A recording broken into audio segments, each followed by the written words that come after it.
feel like I have nobody to turn to. Everything was green light, now we got the red. Could've had somebody else, chose you instead. I be having conversations with myself cause I feel like I have nobody to talk to. You tried to convince me it was all in my head, and I felt like it's that you was me instead. And I wanted to rock with you, roll with you. Said you was my baby girl, then you left me too. Everything was kosher, perfect like a poster. Then I got word that you wanna leave a picture. Off with somebody else, off with the jerk. With the shame on me, I really thought that it could work. Off with somebody else, off with the loser. Shame on me, I really thought we had a... Lately I be having conversations with myself cause I feel like I have nobody to talk to. I be having conversations with myself cause I feel like I have nobody to turn to. Everything was green light, now we got the red. Could've had somebody else, chose you instead. I be having conversations with myself cause I feel like I have nobody to talk to.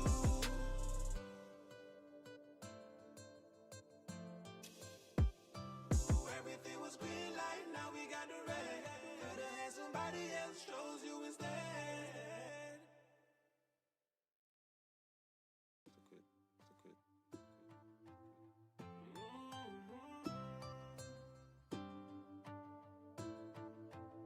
Yeah, lately I be having conversations with myself cause I feel like I have nobody to talk to. I be having conversations with myself cause I feel like I have nobody to turn to. Everything was green light, now we got the red. Could've had somebody else, chose you instead. I be having conversations with myself cause I feel like I have nobody to talk to. Got up in the morning, took a shot of Ciroc. Girl, you left my stomach in a knot. Took my lighter and you burned the bridge. Thought you was a writer, no, you just an idol. You got me feeling like Big Sean in this 5, 4, 3, 2. I deserve a minute, wait a minute. Gotta get up and over, regain my composure. No longer my lover, finally finished and you did it. Girl, you really showed me. Think with your heart, don't think with your body. Clever. Sorry not sorry, sorry not Justin Timberlake, write me a river. Lately I be having conversations with myself cause I feel like I have nobody to talk to. I be having conversations. Go. Global greetings. Welcome to another edition of the Topiks here on Real Entertainment Network. I am Yahsonn Tafari.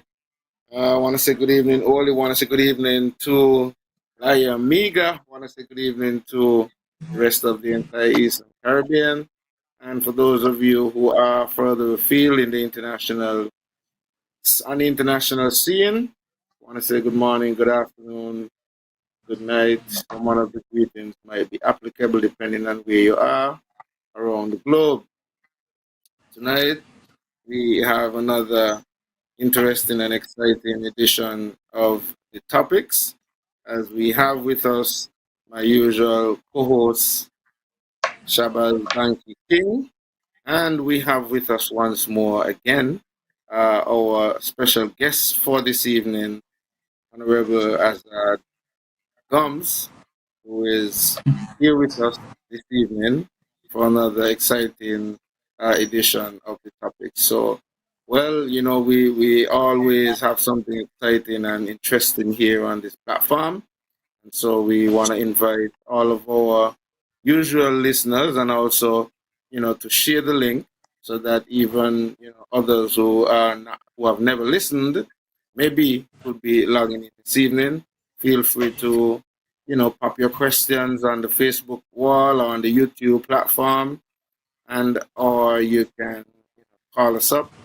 The numbers would be sliding across the screen, so you can always give us a call if you want to ask a question or contribute in some way, shape, or form in the discussion. Usually, we try to, in the first hour at least, give the guests an opportunity to, you know, get into some of the topics and discussions. And if we do have any questions, you know, we would at that time seek to engage the guests, and then most times in the second hour we allow the callers and folks to weigh in, and we'll get into some of the comments and all that. So just kind of give you an idea of how and how things run and how things roll on this platform as we get into another edition of the Topiks here this evening. So with that said, all of the housekeeping matters taken care of, I want to say good evening to Ras Shabazz Bankie King, and then we get into our guests and give our guests an opportunity to have his opening remarks as well. So Shabazz, good evening. Before I open though, Yahsonn, could you share the link with me? I don't seem to have. No problem. No problem. So go ahead, Bankie. I'll deal with that in the interview. Okay. Yes, good evening, and good evening to the listening and viewing audience. Once again, it's another Tuesday evening. Greatly appreciate you guys tuning in. You could be listening to any other media house, but you choose to listen to Real Entertainment Network. Also, remember to subscribe. That is very important. So at least when the show is about to start, you all get update with that. The show is about to start, so you can just click. And also, as Yahsonn mentioned earlier, also good evening to our guests again, Azard Gumbs. Greatly appreciate you taking the time to be a part of Real Entertainment Network.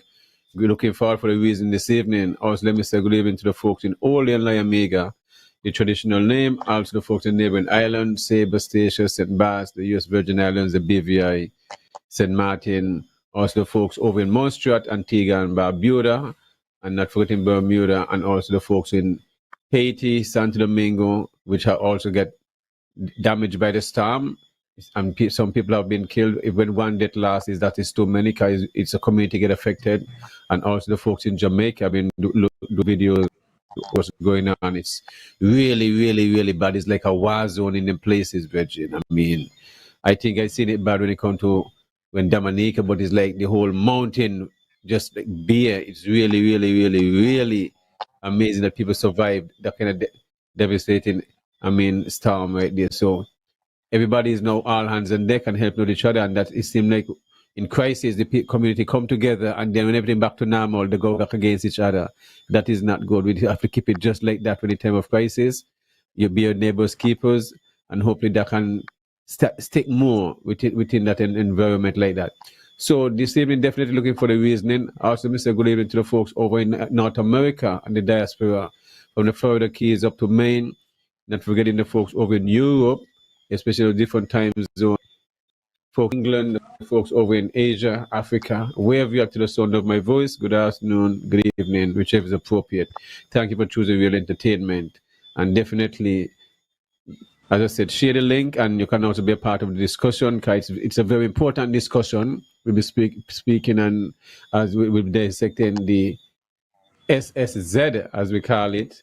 And for those who don't really know what is that, was an act that was passed in Parliament, in the federal Parliament, where it is put where special zones will be put in place in different areas, and especially there's no limited amount of land that is specialized for this development to take place. I know it was started with a minimum in Nevis, 2,400 acres or something like that. They're seeking some land, but then that out with a minimum amount of land.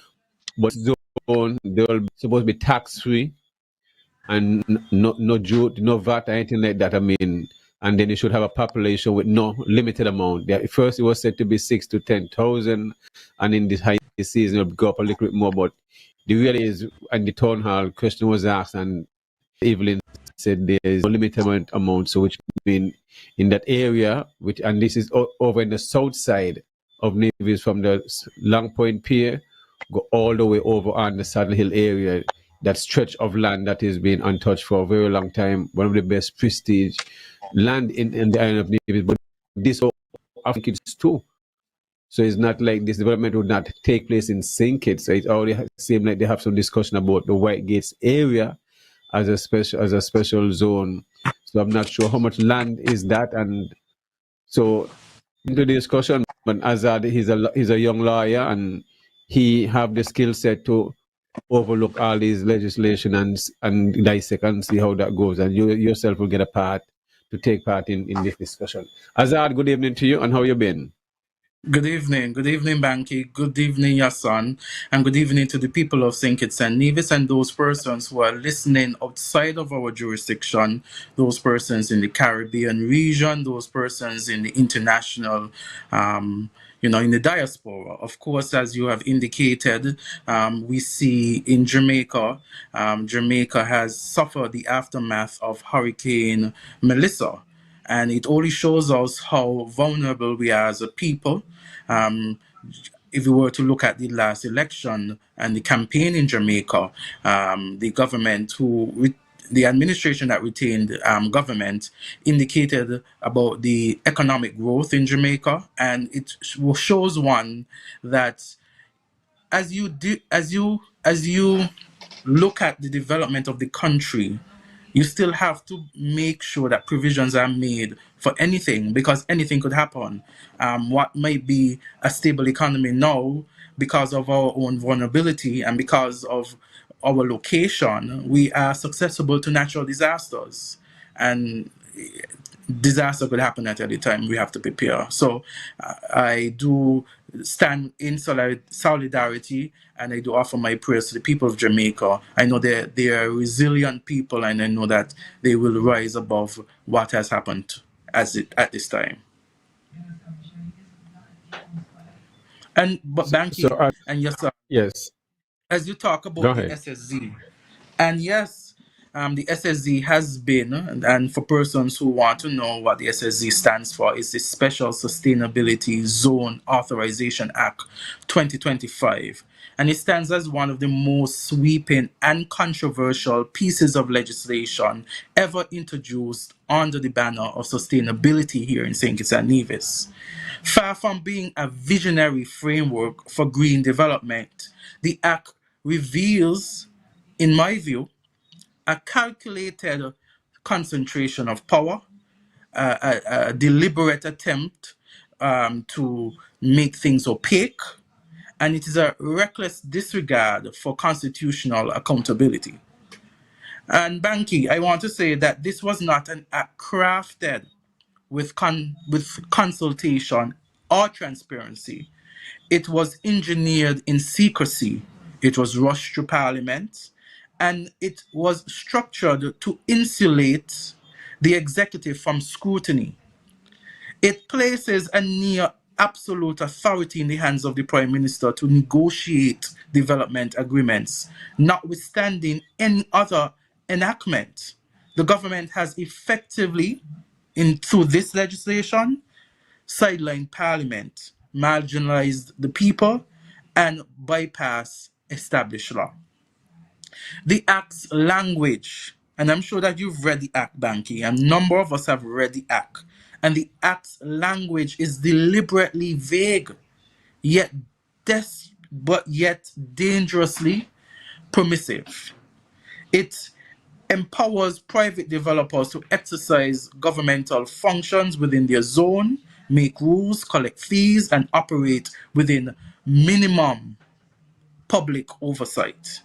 In doing this, the government has invited the rise of private enclaves where investors hold sway over law, land, and livelihoods, a direct affront to the principles of national sovereignty and democratic governance. This is not sustainable development. It is the executive outreach disguised as innovation. It replaces public accountability with private privilege and constitutional balance with contractual secrecy.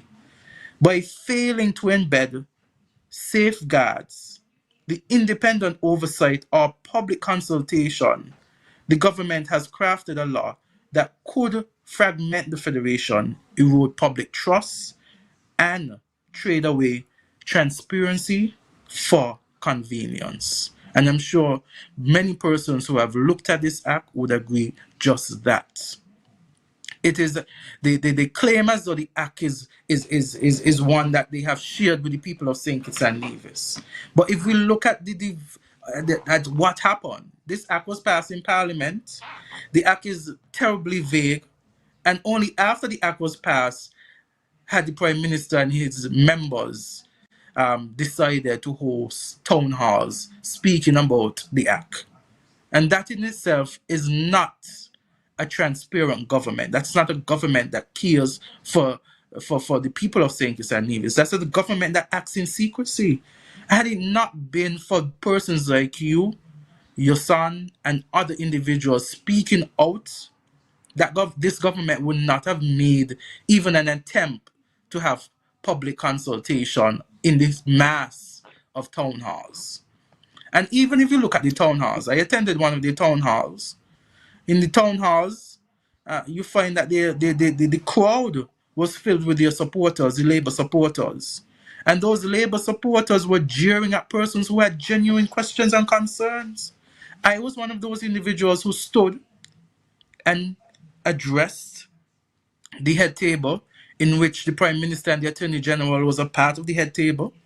And while presenting myself, there are persons in the crowd deliberately trying to distract me. And there's the Prime Minister and the Attorney General not trying to control the room, but in their lack of action, to me, suggests that they authorize that kind of behavior. A government town hall, it was not a Labour town hall. It was not a party town hall. It was a town hall where all and sundry were to be invited. Those persons who have genuine concerns about the act, to ask questions about it, and to hear from those persons who was instrumental in passing the act what their thoughts were, and for us to engage. But it was not a true attempt at public consultation. Consultation after the fact is not consultation. It is an excuse. They knew what they were doing had touched a nerve as it relates to the people of St. Kitts and Nevis. And so they attempted to try after the fact to discuss something that has already been passed.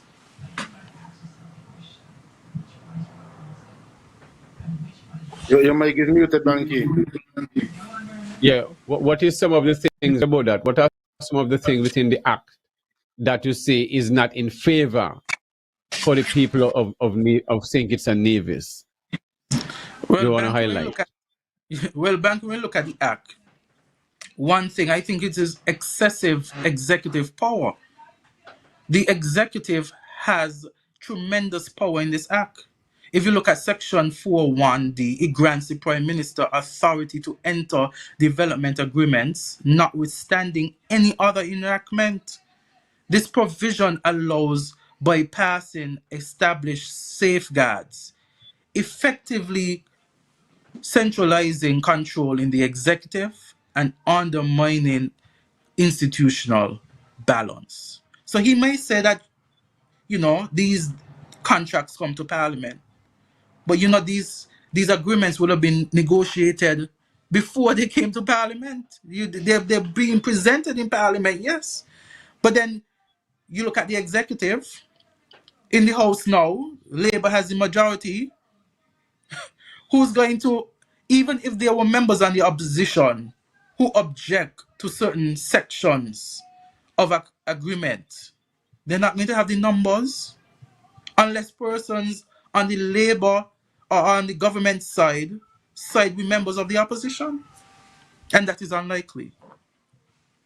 When you look at it, Bankie and Yahsonn, one of the concerns that I had and at the town hall was the lack of a oversight committee. When you have the legislation saying there may be oversight and not there shall be oversight, then something is seriously wrong. And that's an area that needs to be addressed. There is weak public accountability mechanisms. The Act doesn't require public consultations, publication of proposed development agreements, or independent auditing prior to approval. The absence of mandatory transparency mechanism limits citizen oversight and increases the risk of politically motivated decisions.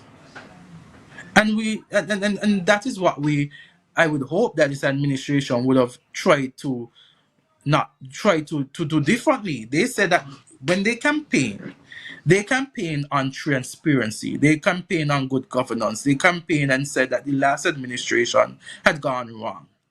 But we see that this Labour administration is doing far worse.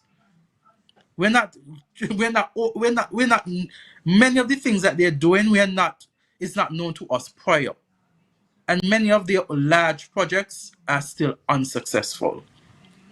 Another concern, Bankie and Yahsonn, is that it risks creating privatized enclaves by allowing developers to establish and enforce zone bylaws and propose zone laws. The Act enables the creation of quasi-autonomous zones. And such arrangements risk fragmenting national governance and may erode state authority in practice, even though constitutional sovereignty remains intact. There's the argument that some persons are saying that this act may create a state within a state, and there's the argument that it does not create a state within a state because the act has to follow the Constitution. And that is true. It has to follow the Constitution. And if any act does not follow the Constitution, then there are provisions. The court has an inherent jurisdiction to strike down legislation that are inconsistent with the Constitution. But here we have, in practice, an agreement that is going to be agreed upon, then passed in Parliament, but it would establish the creation of zonal laws. And so that is why, in practice, although these zones won't be classified and recognized as states within the state, in practice, they would have their own rules. So let me say, one of these zones would operate differently to a village in Old. The rules in Old in my village will be completely different, or may be completely different, to the rules established in one of these zones. So what may apply in my community may not apply in one of these zonal communities. Okay, let me try to understand this, Azad. Why would our parliamentarians that the people elect and have the trust in them to provide work, development, and infrastructure and all this different stuff for the people, why would they think it's okay to create such an environment within the island, both in St. Kitts and Nevis, where they would give, because some developers want these things, why would they initiate and give the developers, whereas the natives themselves don't have this luxury of duty-free within their community, the luxury of this special, because when I listened to the Premier, and the Premier said the reason, a gentleman asked a question, well, I guess he was a developer too, of Amman Autonex Development, who was asking, I think his name is, he called his name Simon Law, why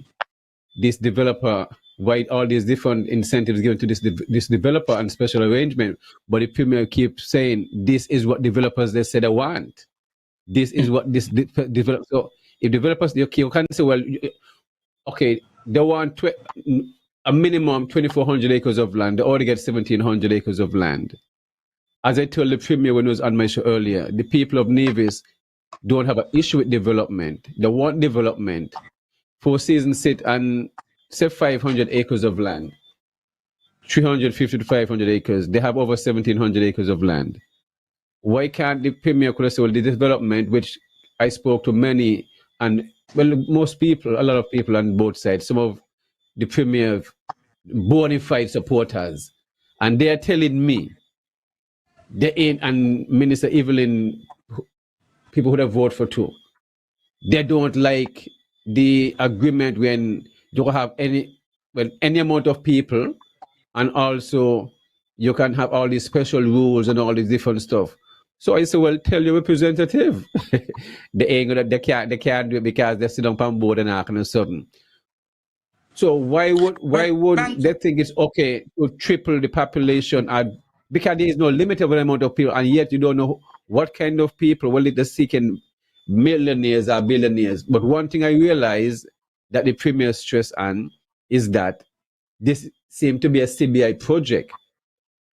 And one thing I tend to look at is like these people are also raising money. They don't have all them, they're not money. They need people to buy into the project. And at the same time, so if they ain't paying the duty, they ain't paying. So I was saying, why can't it be like 3 more 4 seasons then? They don't have to have a golf course, but at least you have the hotel where you have people coming in. If you have a 4 more 4 season, over 35 years 4 seasons been here, you can see what they have done to the people of Nevis. And over a period of 35 years, they haven't built 100 villas. You see what I mean? But you can see the mark what they have left in Nevis. So if you get 4 more 4 seasons, more Mario, we can see at least, well, you're going to provide at least 4,000 jobs within those space, and you're going to get next 400 villas and things like that. This is not the case. This is a case where you're building a community of residents. So my thing is how the government of St. Kitts Nevis is going to get money when it comes to taxes if they're not paying a tax. Because if you live in the zone, you must pay the application fee from what the premier said for the CBI. So which means this is like selling passport. Is this a next way of selling passport like the prison project? well, I've heard you, and that is a concern that many Kittitians and divisions have. I mean, when we look at it, we look at many governments think that these foreign investors come with lots of money and that they would have the necessary money to construct infrastructure, to make, provide infrastructure, provide employment, provide jobs that perhaps would reduce persons' dependency on government. And so that is what a lot of persons who are in government think about when it comes to the foreign investors. But on the flip side, we've seen where this administration has tooted big dreams when it comes to foreigners and foreign investment, and none of them have actually come into realization or have benefited the people of St. Kitts Nevis to a great extent. I do agree with you that,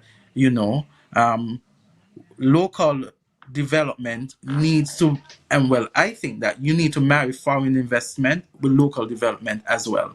You cannot just be focusing on the foreign investment without looking at the development of the locals as well. At the end of the day, I think our nationals need to feel secure within the country that they live. And that is a concern that I think a lot of persons have echoed. I remember being on a radio program not too long ago during independence, and one of the callers called in and said that, oftentimes they felt that St. Kitts and Nevis, being an independent state, catered more to foreigners than they do to locals. And persons would often say that, governments cater to these foreigners who come in with empty briefcases, that they come with the lavish plans and ideas, and at the end of the day, these plans hardly come into fruition. And I think that is one of the reasons why so many persons, so many Kittitians and divisions are skeptical when it comes to persons presenting to the government lavish ideas and lavish plans. Because based on the track record of this administration, they often have lavish plans and lavish ideas, but they don't come into fruition. They don't materialize. At the end of the day, our governments lose more than our country lose more than we gain. Sometimes these projects are just eyesores. We've seen a number of eyesores in our country whereby the Labour administration indicated that these are going to be projects that develop St. Kitts and Nevis. And at the end of the day, these projects are just eyesores. Nothing has moved. The only thing has moved is the capital or the monies from our country that are invested in these buildings that don't operate than being just empty shells. Bankie, Remember, one of the thing, yeah, one of the thing the premier said, the people are responsible because the government was supposed to put in a road. Well, both government, the NRP had spoke about it from the south side go straight over, and that didn't happen because they lose government, and then the present government had said they'd put in a road, and they had a budget get estimated for $40 million from, and the road was supposed to go straight to Zion. But this project now is not going to Zion. So let's say stay within on the Saddle Hill area, Indian Castle area. Less amount of land, the amount of road now. So that road wouldn't cost $40 million. You see what I mean for these people. So the Well, you see, infrastructure. the SSZ Yes. is different. The SSZ touches the development contract, but it's still different Yes. to development contracts, because development contracts or development Yes. agreements has its own personality. So Yes. the legislation, the SSZ, creates a framework in which these development contracts would be enforced. And so as you look at, and that is why the SSZ needs to have more teeth than it has now. And that's why the legislation is controversial. When you have a legislation Yes. that is so vague, it's so vague when you read it. I think it's about 6 pages. And it talks about sustainable development and sustainable practices, but nowhere in the legislation does it have any outlines of how this is going to be accomplished. So, Well, the another premier just thing, said what he said is that they're going to respond for their own water, their own electricity, the whole getting care of the garbage, the waste and stuff like that. And because on the input putting in the road, and so because of this, the trade-off will be the not paying a tax and the duty. How can that be a trade-off with infinity? Mina overs well, that. So how will the well, if government you make look at, money? well, that is what you're speaking about is outside, well, not outside. What you're speaking about is the development contract, I guess, that is being, or the development agreement that is being proposed there in Nevis. But what I'm talking about now is the SSZ on a whole, and to show you how, again, that falls in, and how Because development they go contracts. hand in hand. They go Yeah, they hand in will go hand. So hand I'm in gonna hand. have to. I must. You can't speak about it next. So I must speak about what the premier said too, because the bill is what accommodating the development. Yeah, Accommodating the see, development. the act, Yes, the you act see. is what is giving the development agreements the Yes, strength. And so yes, that is why I'm looking at the Act. When you look at Section yes, 8, 1 to 5 of the Act, it gives our grants wide discretion to the Prime Minister and Cabinet to determine, as you said, the tax exemptions and concessions. There is an absence of financial caps, disclosure obligations, or even public value assessments. And the absence of these things open the door to potential abuse and undermine revenue predictability. So, my focus this evening is basically on why this act is not a good one, and why it has not been framed in a manner to ensure that there are more safeguards. So, yes, you are making mention of a proposed project in Nevis that would fall under this act yes, and will be governed by yes. this act. But but if this act had been better crafted with safety nets and provisions that have checks and balances, then no agreement under it would give you such great concern.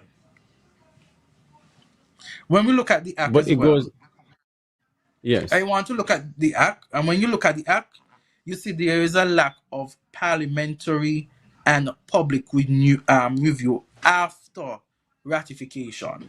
So while the act requires parliamentary ratification of initial contracts, it does not provide for continuous oversight or periodic review. There are no mechanisms for Parliament to monitor compliance, review outcomes, or revoke approvals in the public interest for Parliament. if I'm correct, the Prime Minister has that. And so, but not necessarily, it does not need to go through the Parliament stage. It doesn't need to go through Parliament for the revocation. So here you talk and you see that there's also weak environmental enforcement. Although the Act emphasizes sustainable development, it does not reference specific environmental protection standards, environmental impact assessment procedures, or penalties for environmental harm. This weakness of the Act practically threatens the sustainable framework that they propose this Act would bring. So tell me something. So if the Rastafari community go to the government telling they want 2,000 acres to farm their own community and do them thing, it shouldn't be a problem then. Because if we're creating a community for non-nationals, yeah, they say them as citizens, but we're gonna have to put things in place. Any government where not because you have a passport by investment or by marriage or whatever it is, we're gonna have to start put a cap when it comes to selling of land and stuff like that. Because what is going on right now, because if you're a citizen, by passport or not, you can buy any amount of land, and this is really not good. Because this have really put a bad taste. Because the amazing thing what I've seen and what I've happened this, it have really divided people where they're willing to fight each other over this thing. Yes, some will say we need a little more, population, whatever, but how much little more do we need? And at what pace do we need these things? You see what I mean? At what pace? So why would our leaders will gazette these things where any amount of people can live within a specific area? Because and then why create a zone where they separate themselves from the locals and give them all these different guidelines and different rules? Because if they're gonna be shopping inside there and spending everything inside there, that's when they don't have to come out. So how will we make money? That's what we try to understand. They're not paying a tax, so the money spent inside there don't know what kind of money they must spend. So how will the local government and the federal government get money? That's what I'm trying to understand. Because this is what other people trying to go over now. How will they make money to pay? That never happen. Well, based on those will come in specifically, the specifics would have to come in because the Act is so vague. The specifics would have to come in development contracts. The development agreements between the government and the developer would have to outline those sort of arrangements because the Act in and of itself is very vague. And so in the town hall, you see there's a bill. There is a graph where X amount of money in taxes and all this and that and all this different stuff will be paid. But if you're inside but there, when I'm saying that would have been a proposal, and that would have been as a part of the development contract and not necessarily the legislation. That would have been based on whatever agreement is between the government and that investor or that developer. If you look at the Act, though, the Act doesn't give those sort of specific details. The Act is wide, it's vague, and so the development agreement would govern the specifics. So why no one can see in this agreement? So where's the agreement? Do you have a copy of this agreement? Where's the agreement? There's no agreement as yet. I don't know what's this. So where's the agreement? Bankie, you ask me questions that you know the answer to. You know we don't have the copy of this. Know the answer, So who see this agreement? So who see this? So the cabinet seen this agreement? Nobody seen this agreement? Well, as it says, these would go to the cabinet. It would go to the prime minister or the premier. These agreements. And then afterwards, it will be discussed in Parliament. The agreement. So the public don't have a right to see the agreement or to discuss the agreement. Just so they didn't get a chance to discuss this act now. Well, as I indicated earlier, that Yes. the Act requires parliamentary ratification of initial agreements, as provided in Section 7. It does not provide for continuous oversight or regular over review. And there's no mechanism in Parliament by this Act to monitor compliance, review outcomes, or even revoke in public interest. I think the revocation comes when it comes to the executive. I think the Prime Minister is the one who has the power to revoke. Again, the Act does not give any guarantee for local participation or labor benefit. The Act refers to the creation of employment opportunities, but fail to include binding requirements for local labor participation, training, or social inclusion. Without such provisions, the local communities may not meaningfully benefit from developments within the SSZ. And so that is why I'm saying that most of the specifics will come from the development contract. When you look at the legislation is quite vague. The legislation basically gives the power to the executive and the developer to negotiate the terms. And then for that contract to be given teeth through this legislation known as the SSZ. So even while I was at the town hall, and that is one reason while at the town hall, I emphasize if you're going to have the SSZ, and the SSZ is so vague, and you're going to have basically the meat and the matter being discussed in these development agreements, then there is need for mandatory oversight bodies, not optional oversight bodies. And Section 9 of the Act permits but does not require the establishment of independent oversight bodies.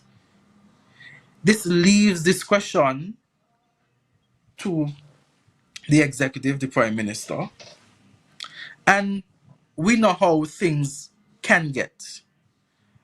If it only takes Okay. a very Let's corrupt say. ruler or a very corrupt leader to take advantage of situations like this. So how effective will be the oversight body be?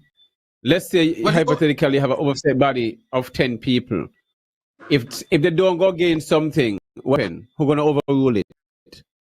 and that's why if there's an oversight body, I would suggest that the oversight body is independent. As I made my recommendation to the Attorney General that this oversight body is separate and independent to the executive. One would have to look at who qualifies in these oversight bodies, and one would have to ensure that they are protected. So when they make decisions in the best interests of the country, they don't have to fall victim to political assassination. In the sense, when you have certain boards, as we have statutory bodies, you serve at the pleasure of the minister. And so at any time, the minister could revoke your instrument of appointment. I would suggest that the oversight committee or the oversight body isn't one in which you are appointed at the service, or you're appointed based on the discretion alone that the minister could remove you or appoint you. You must have some level of independence, some security, so that when you are making decisions, you feel secure that if you have to make a decision in the best interest of the country, you don't have to look over your shoulder and wonder if the prime minister is going to remove you tomorrow. But Mr. Gums, in light of the way that aspect of the act is phrased, I don't have it in front of me, but I think that it says that the prime minister or the premier may. And I am kind of startled at the fact that, based on what I've heard in terms of the putting together of this act, was done from the legal office of the Attorney General, and would have had some oversight prior to the enactment in the draft aspect of it, the premier would have said that he would have seen it.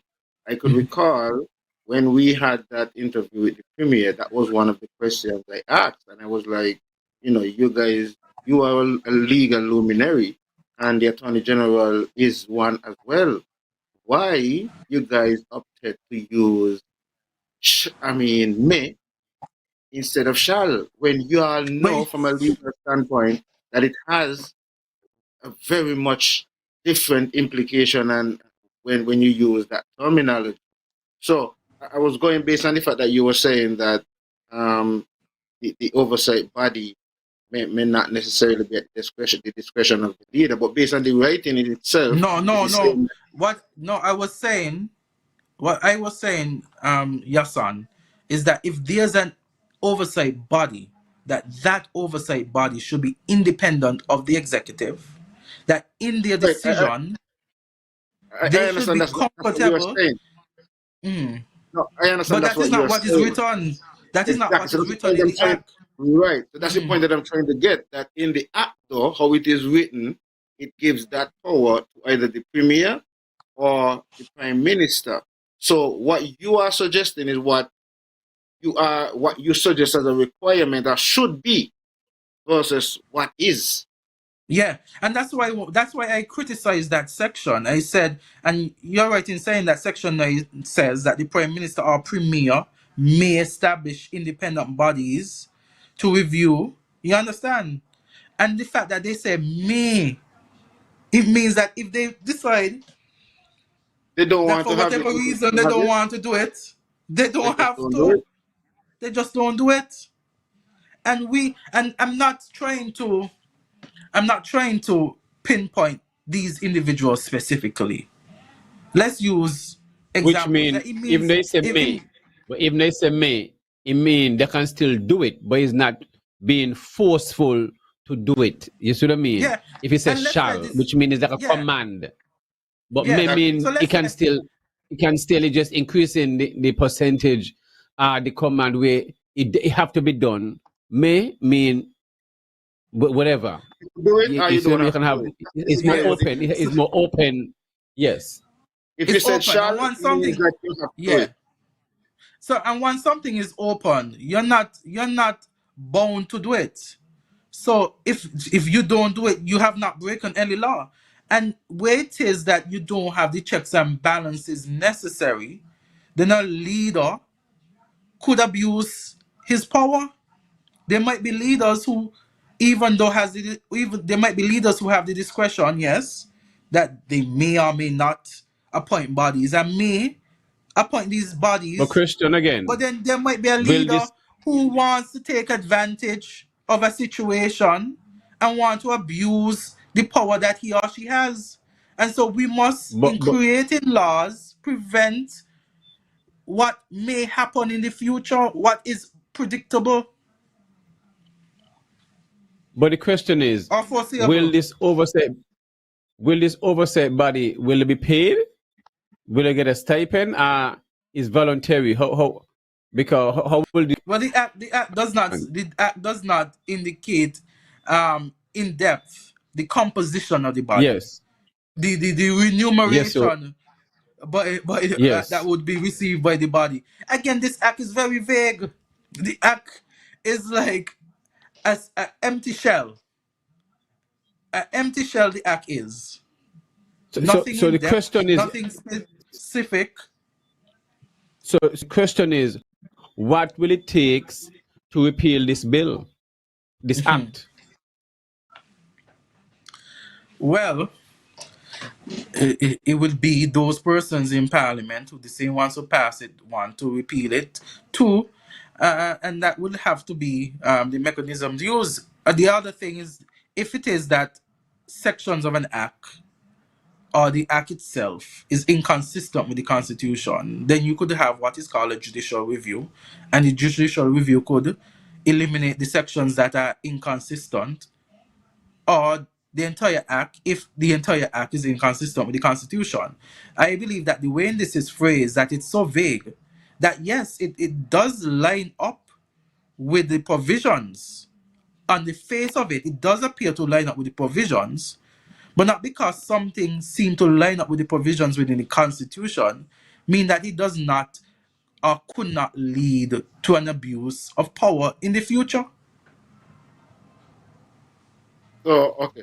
Now, Mr. Gump, right? You are a member of the legal profession. Why haven't we heard strong commentary or legal critique from you or your colleagues in PAM? Well, Similar say that figures again. like Say that again. so I'm asking, why haven't we heard strong commentary or legal critique from you or your colleagues in PAM? Similar to figures like Dwyer Astafan or others who have spoken Well, forcefully. the political leader has made a statement on it. I don't think that's fair to say that you have not heard from us. The political leader had made a statement on it. I could circulate that video. I've circulated before. It's on our party page. In fact, the political leader, myself, and other members of our party went to a town hall when he talked about the SSZ, and we stated our positions at the town hall.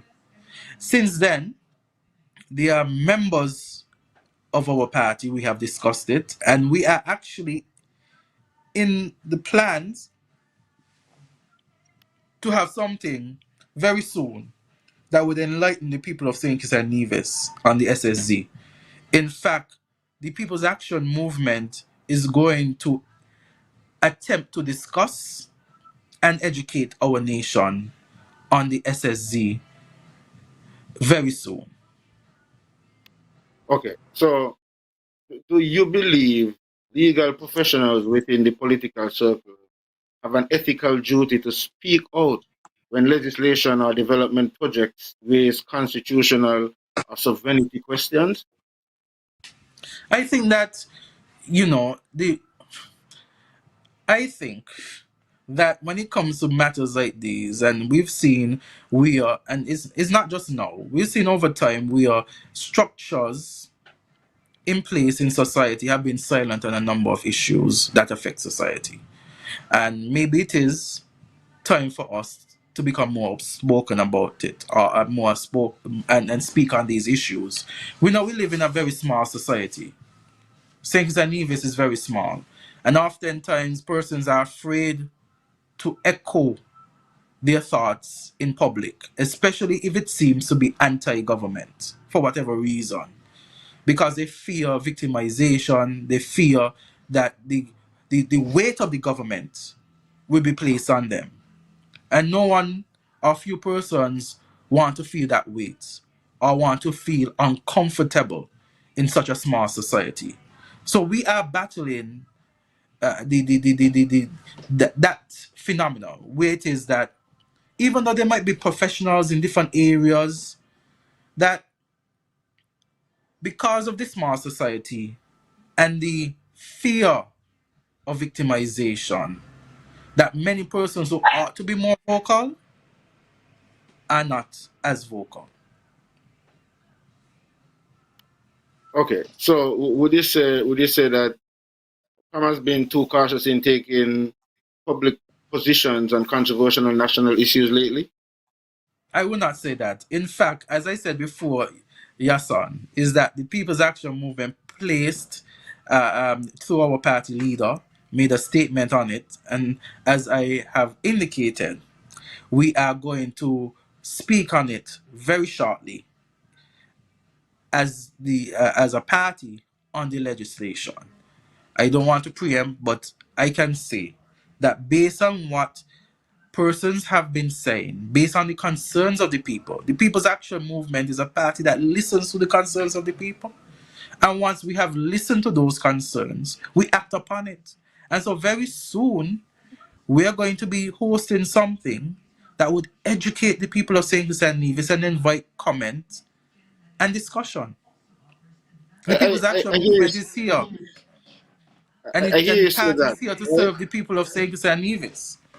I hear you say that, but there's a growing sentiment that political parties are hesitant to take a clear stand on issues that might be politically sensitive. Or how do you respond to that? I would disagree if you say that generally.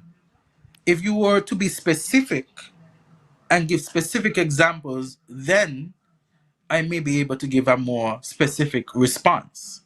I think that our party have been speaking on issues for some time. In fact, there is some criticism that all we do is speak on issues. So we have been a party under the leadership of Natasha Shani Gray Books. We have been having listening tours. We have been popping up at various areas in the constituencies. We have been hosting press conferences. We have been hosting activities geared towards supporting the people of St. Kitts and Nevis and geared towards criticizing the performance of this administration. And so I do not think that it is true to say that the People's Action Movement has been silent. In fact, when crime was an issue just recently, because we had a number of homicides, it was the People's Action Movement in myself, the political leader and the parliamentary representative, that stood outside government headquarters with placards while the Prime Minister was on vacation, saying that this administration should be doing more to address the situation of crime. So I cannot sit and say that the party has not been vocal. In fact, we have been vocal. Okay. So my follow-up question would have been, would Pam release an official statement of position on the paper of the SSZ, and you would have really responded to that already, right? No. Yes, and we will be sharing more insight in the near future on the act. Okay. So, question: if Pam were in government, how would it handle negotiations or public consultations differently on a project like the SSZ? Well, first and foremost, the People's Action Movement, our focus is people-centered. We want to have public consultation on issues such as this. You understand? I cannot imagine we being in government and passing a legislation like this in the first place. I cannot imagine we being government and passing legislation that would affect the people of St. Kitts and Nevis in this great magnitude without consultation. In fact, if you look at the history of the People's Action Movement, during independence, when our party was taking the people of St. Kitts and Nevis to independence, there was consultation after consultation after consultation. There were a number of town hall meetings prior to independence. And those same persons who had been instrumental in the party, many of them are still there in the party. And many of us look at the example. Many of us want to ensure that we have a St. Kitts and Nevis that is people first and people centered. We are a group of individuals geared towards advancing the country and advancing the people of St. Kitts and Nevis. What I want, Yahsonn, when Yahsonn, Yan Mike, but what I want is when we start to accept calls, I want the callers to stick to the issues and say if they support the act or the project in Nevis and what the reason behind it, whether they're for the project or for the act, and the reason why they support it or the reason why not they support it. I want in the viewing audience them to stick to this, because this is what's going to affect the people of Nevis in the long run and in the short term. So I want the conversation to stay within. Could also affect the people of St. Kitts as well, Bankie. Yes, of course. Yes. Carla, we're going to give us a next 8 minutes, and then we're going to start accept. Yes, the next 8 minutes, and we start accept call. Yes. Yeah, I did mention that.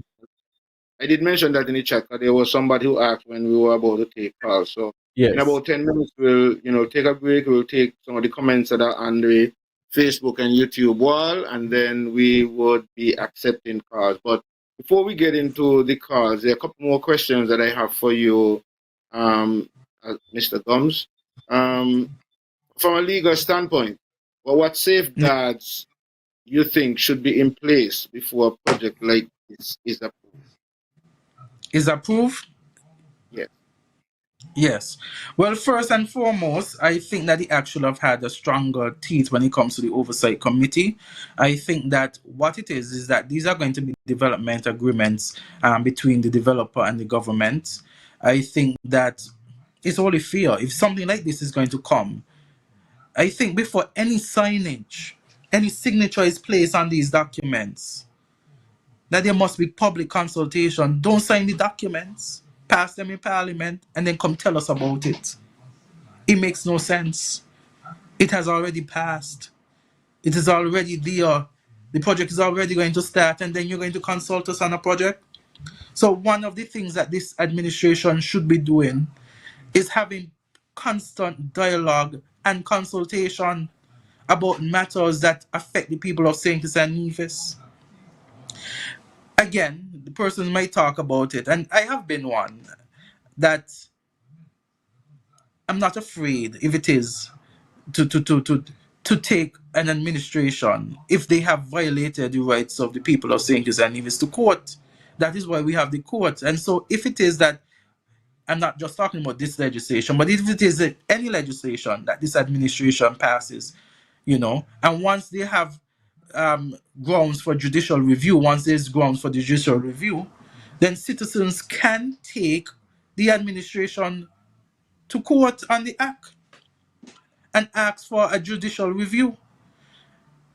Okay, So well, the power is also within the people if they feel that their constitutional right has been infringed by the passing of legislation. Because although Parliament has the power to pass laws, they must do it within the confines of the Constitution. Okay. well, Are you a member of the bar association? Well, every Azard, are you a member? every member called to the bar is a member of the bar association.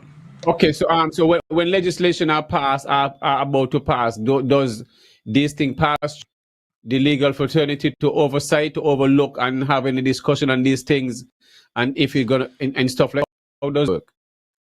Well, I'll tell you this: there's some legislation that was sent to the bar association. I remember from this attorney general.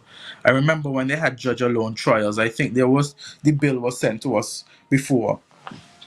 I cannot recall. But what about In this this one? circumstance, I cannot recall in this circumstance that this Yes. this bill was sent to us prior. Okay. And so All right. when and the point I want to make, when persons like myself and our political leader stood at the mic and asked questions, the Prime Minister and the Attorney Generals, rather than addressing the question at hand, had a whole song and dance about a representative that ought to should have been in Parliament. And okay, that's fine. But there are many of us who are outside of Parliament, do not have the privileges of Parliament, at least as yet. And so those forums are for any one of us to speak to the administration about whatever issues we the people are facing. So when the Prime Minister stands or sits and speaks about this and that, then why invite people to a town hall?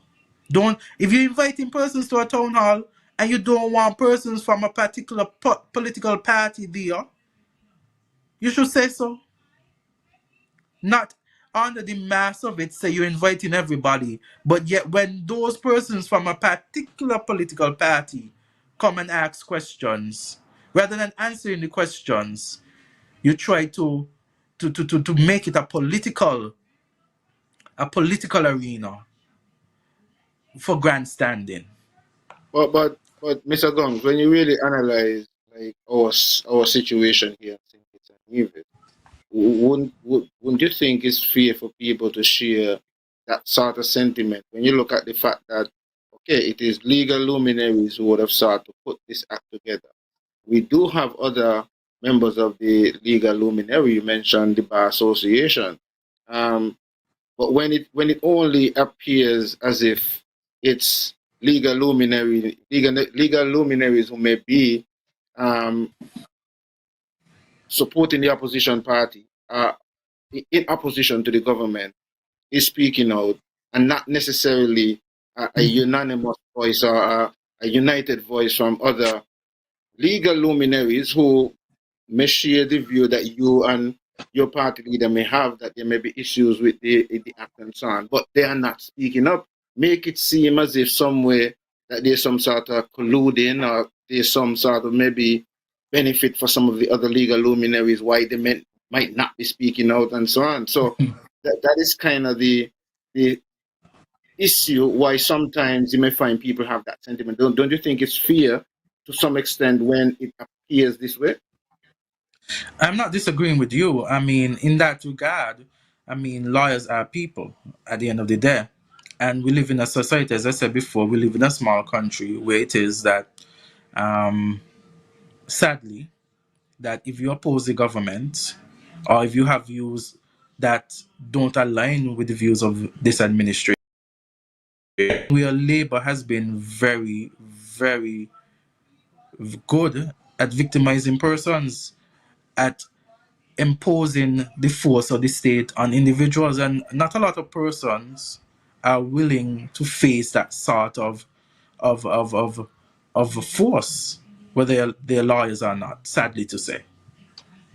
But don't all government, I think it wouldn't be fair to say that all government people will say that victimize non-supporters and stuff like that. Every time a government change, you hear this, and everybody cry out, well, they've been victimized under all government. So I don't want it to be fair that you'll say Labour government, because I would want to think under all government you'll hear the same cries. And that Well, I would be could see fair it to on say? I've seen it. Well, we all have own Yes. our own our own. I want to say we Well, all I'm just have asking, well, our own everybody experiences. will I victimize. don't. And then no We have government, you're not hearing no victimization. everyone has their own experiences, and I can't dictate for Yes, persons yes, um yes, what the experience is. But I could say yes, that under this administration, um, yes. they don't take it lightly when you oppose openly their views. Okay, okay.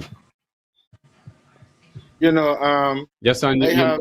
go ahead. We're gonna get into the comments in a bit, right? I had at least two more questions for you, right? But before I get into those questions, there's something that you said that prompted me to get into this a little bit, even though it's a bit slightly off topic, but it's because of the fact that you spoke to lawyers being able to take up things that you think is breaching the Constitution, so to speak. No, say that again. You said something in relation to like lawyers. You are one of the persons who feel like lawyers should be able to, or even members of the public should be able to take up something that they feel like is constitutionally, if the Constitution is being breached. Oh, no, no. Or But you see, yeah. So let me say that. Let me explain judicial review. Judicial review is a process in which a citizen that has been affected. So it's not necessarily lawyers bringing this action, but lawyers would represent the citizen. So a citizen could say that he or she feels as though under this particular act, his or her constitutional rights have been infringed. And so this act infringes those rights that the Constitution provides to that individual. And so that individual, once they have what we call sufficient interest, may come before the court. And of course, they would be represented by an attorney and bring a matter or bring the act under judicial review.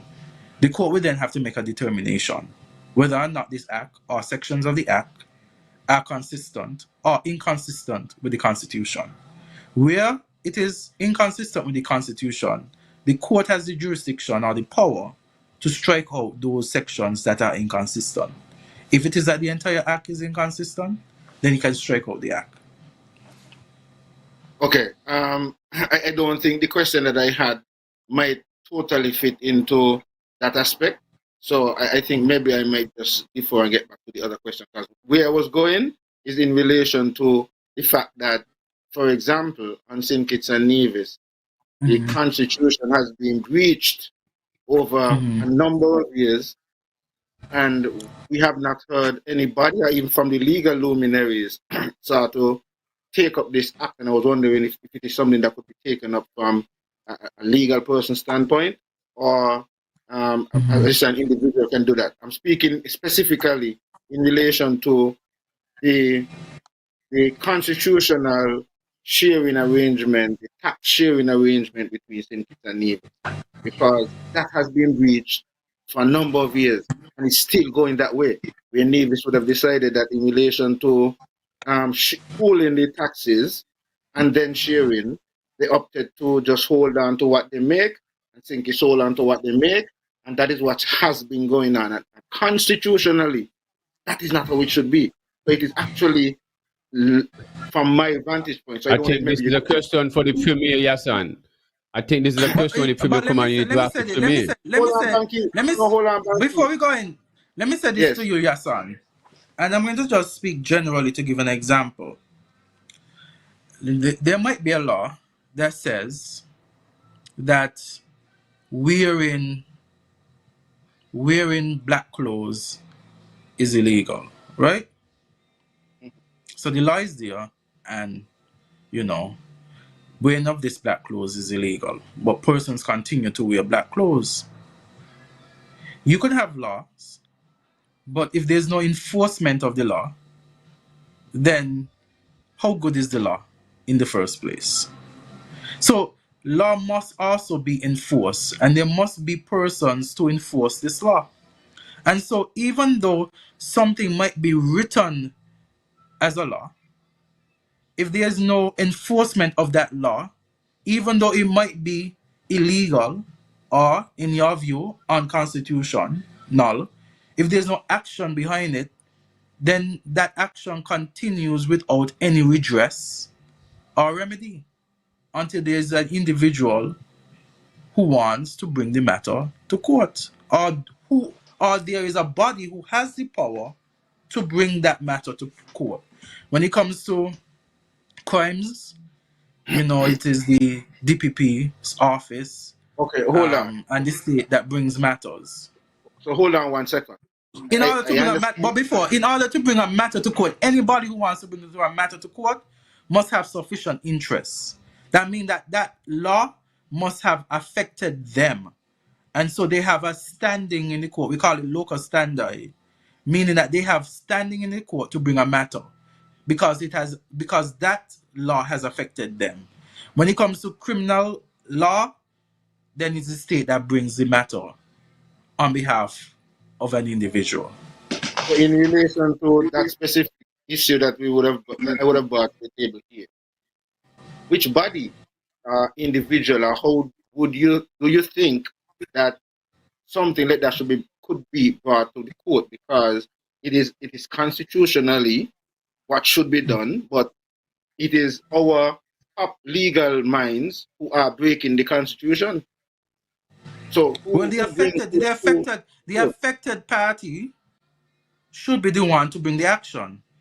Whoever has been affected negatively by the act, by the affected party should bring the action. I'm speaking generally, so that by giving you a general answer as to how it ought to happen, then you could fit in it in any situation that comes. So whoever is affected by the wrong doing, so to speak, should bring the action to court. Okay, wonderful. Now that dealt with, I guess I'll go back to the final two questions that I had for you, and then we get into the comments and giving folks the opportunity to call in.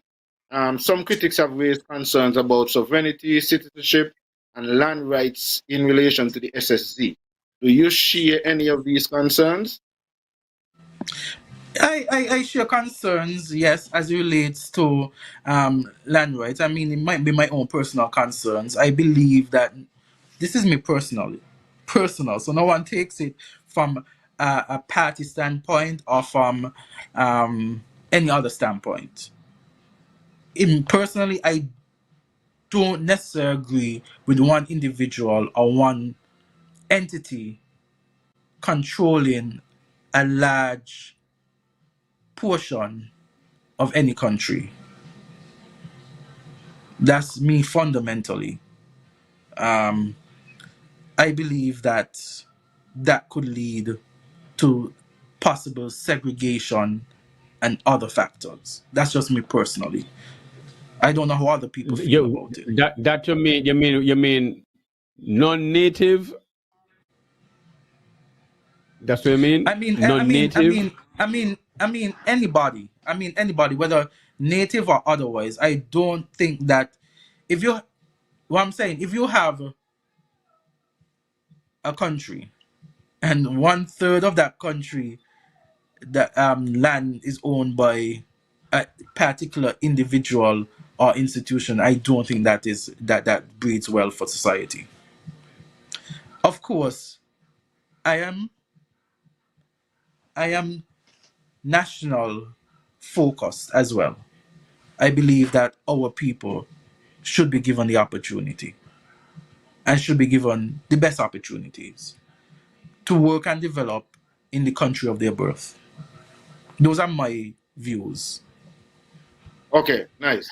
Finally, because we have a call on the line holding on, as a lawyer and a political leader, what advice would you give to the public in terms of civic engagement and demanding transparency? So, what advice would you give to the public in terms of civic engagement and demanding transparency in regards to this SSZ and the Destiny project that's been proposed and all possible projects on St. Kitts, because we're hearing there's a possibility that there's a project that is also in loop on St. Kitts.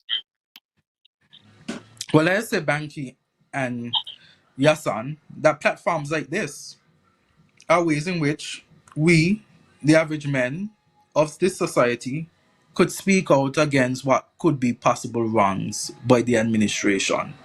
I would say that individuals such as yourself, in even hosting a program like this, have exercised your civil rights in engaging a topic that many want to hear about. I would encourage persons in their own capacity to host programs on radio. We have social media. Social media can be a very powerful tool if used correctly. Everyone and anybody could go live. You could have a platform where you have a number of concerned citizens come together and speak about the issues. Sometimes when we speak, we are able to encourage others to support our thoughts and our ideas. Sometimes someone may not have thought about something until we presented that to them. And so I think that we can have a lot of public dialogue. We don't have to wait on politicians or ministers of government to engage civil society. We, the people, have the power of engagement. And that's why I am happy for persons like you, Yahsonn, and Bankie, who continue to engage the public on issues of national importance. We have social commentators, we have Dwyer Astafan, we have other persons who continue to engage the nation on topics of national importance. I think also too, there is the right to protest peacefully. So persons can have matches whereby they are demonstrating what they believe in a peaceful manner. I think too that we have the power of our finger ultimately to decide who leads us. And so when that time comes, if you see that an administration is not working in the best interest of the people of St. Kitts and Nevis, then the power is within the people to remove that individuals or those individuals who are self-serving and not those and who are more self-serving than country focused.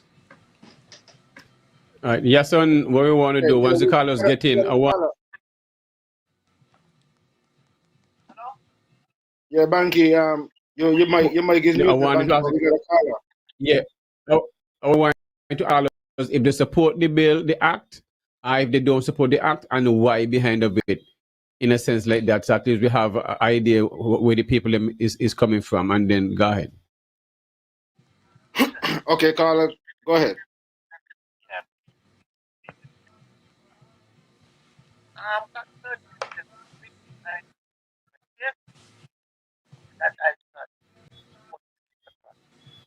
Yes, sir, I can't hear.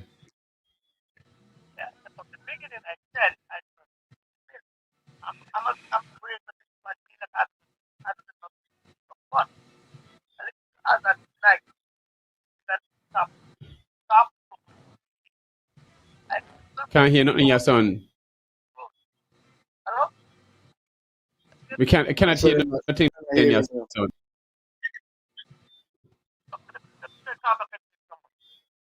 Okay.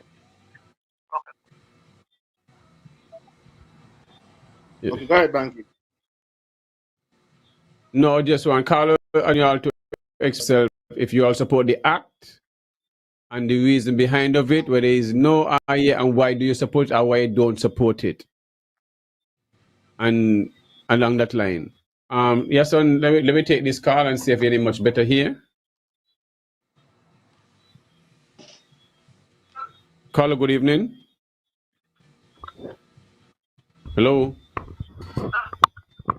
Yes, you're not clear, caller. You're not clear. Something is wrong with your reception because you're not coming through. Hello, can you hear me?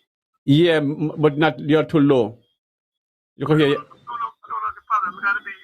You can't hear. Can you hear me? You'll have to speak much louder. Okay, you can hear me now. Well, the louder you can speak it better for your voice will go through the mic and everybody can hear you. It's not about me alone, it's for everyone to hear you better. Okay, that's what I make sure. Yeah, as I was saying, I do not support.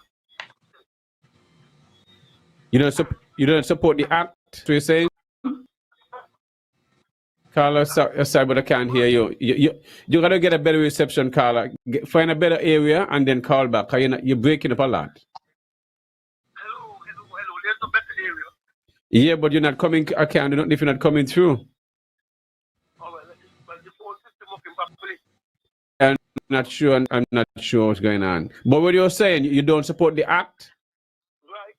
Uh-huh. But, right, I was saying to others, I'm saying, some of our people or politicians must be honest, because here you're asking Azard concerned about party and victimization.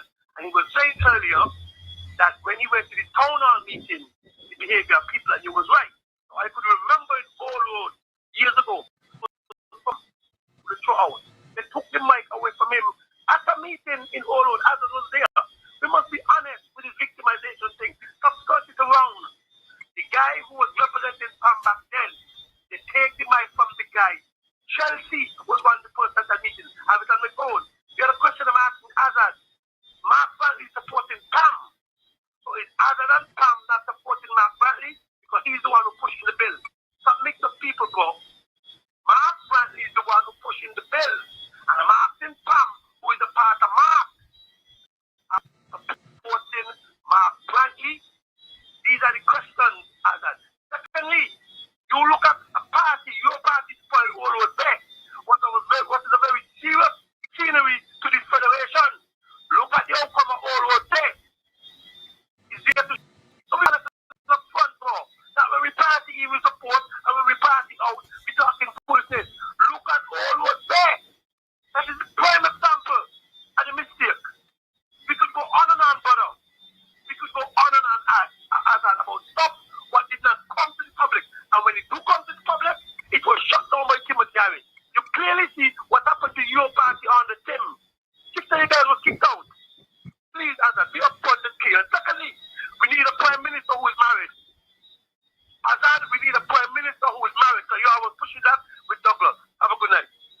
All right, caller, thanks for your call.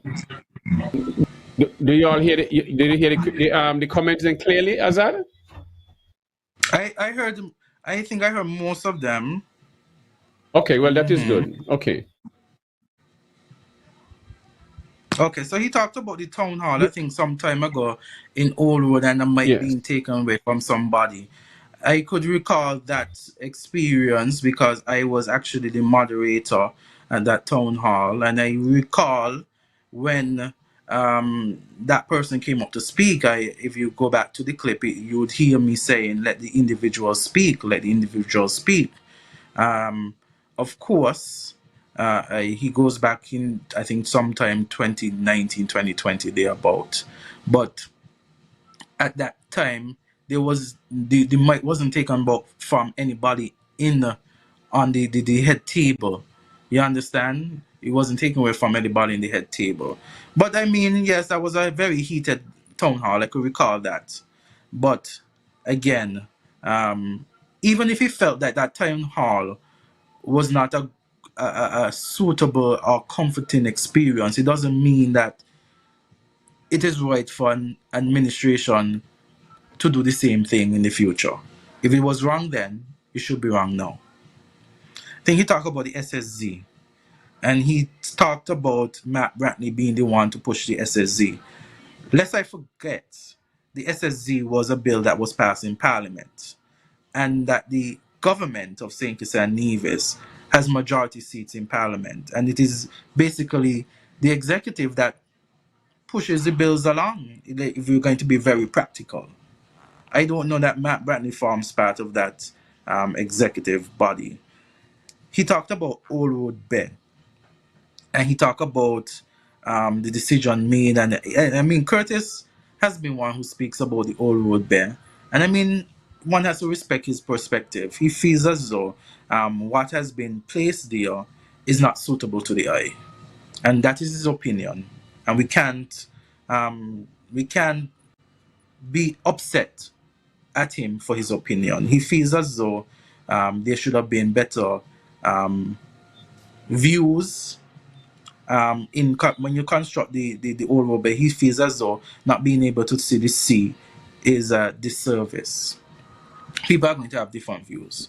But you're from the area of Old Road, right? Yeah, I grew up in Old Road. Yes. So how do you feel about that particular project? But how you feel about that particular area he's talking about? 'Cause I know the area, and that is one of the beautiful scenery when coming from from Nevis and driving at that area. Even from the older road or whatever, it's just a beautiful scene. Sunset, whatever it is, just beauty. Old Road is one of the most beautiful towns in St. Kitts and Nevis. I am from Old Road, born and raised. So how does that affect the community? How you view that area with that project? That project, I had no difficulty with that project. Bankie, for over 20 years, we had a labor administration. No, listen to me. For over 20 years, we had a labor administration. I mean, and no Curtis don't mean the road, He mean the stones them that blocking. That is, I think, that is basically viewed, but not the road itself. We can dissect. We can speak about the stones that block it currently the sea, and not speak about the danger that Old Road Bay was to a number of persons, of course, who traveled along that road daily. I traveled on that road daily, from school to home, from Bastia to home. I traveled on Old Road Bay on a daily basis. It might have been a captivating view for those persons who now again travel on the road. But for many of us who had to take that area to go back and forth on a daily basis, especially when there's heavy rainfall. I don't think anyone can project. I don't think anyone condemn in that project, because it's a well-needed project. Even I myself, driving that road, would feel uncomfortable too. Yes, Bankie. Back in the day, before that road was renovated by the team Unity Administration, sometimes persons would drive along it, and there's a fear that there would be rocks that would fall from the road. We had persons who were killed as a result of a landslide. You understand? Yes.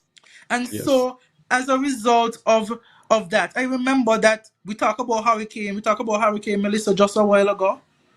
I remember Hurricane George or Lenny, whichever one it was. And at the time I was going to school in Bastille.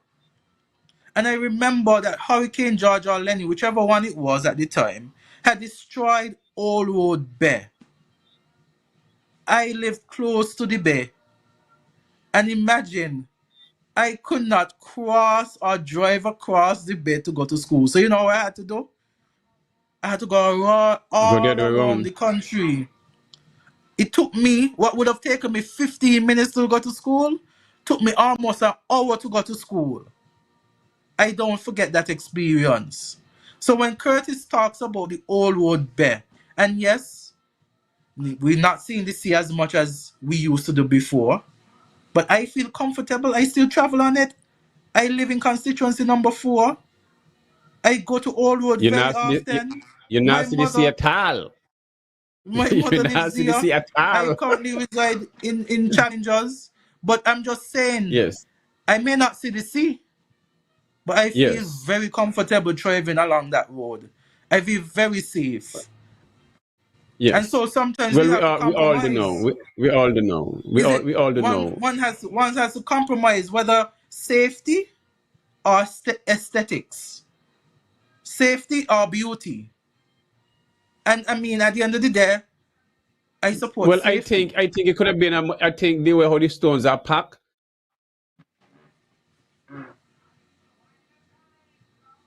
You might muted, Bankie. No, I was just saying. I think along that way. I mean, we're not going to stick on this comment, but I'm just saying it could have been incorporated. It's a beautiful area. A lot more could have been done, but what is there now? I mean, I speak about it all the time, eh? Because it's one of my favorite areas in St. Kitts. I have family in Old Road. I love going over there and stuff like that. Gideon Force Farm, and it's a beautiful area. We can't do beautiful road. I mean, like a highway. You know what I mean? Probably need on some lighting where people can walk and stuff like that. Amenities could have been added to it, but it's something that was welcome and many people benefit from it and the community and stuff like that. But go ahead, Yahsonn. Sorry. Well, give and take, I do understand and I could relate to all the Yes. sentiments in relation to the beautiful sunset and so on that you would see from that vantage point and so on. But like as I, put it, it's a balance between security and ambience. And I would want to think that one would really be, especially people from that area, would be more concerned with the security so much more than the ambience. And I do agree, maybe some more thought could have been put into the aesthetics. And I don't know how much can be done in the future to redress that or fix it in a way. Or maybe you might have created another avenue because now instead of maybe just driving and passing, you might have to drive and park up and go up on the rocks and find your own little private space and so on to enjoy the sunset because you still may be able to, so And Banky, yes, and I like what you said because I wonder if Curtis drives across it and parks up. Because if you drive and park up, because if you drive across the bay, you have the opportunity to park. You could have the opportunity to park, sit down on the rocks, and admire the beauty of the sea. Yahsonn, your mic Yes, and we can pause. hear we Um, can hear you. sorry, it's because I was you, talking to a caller. Let's see if we could get in this caller. Good evening. Back into that of the guest. I try to answer the question in relation to whether or not support advance and in relation to this SSZ. And he indicated that it was passed by the legislature.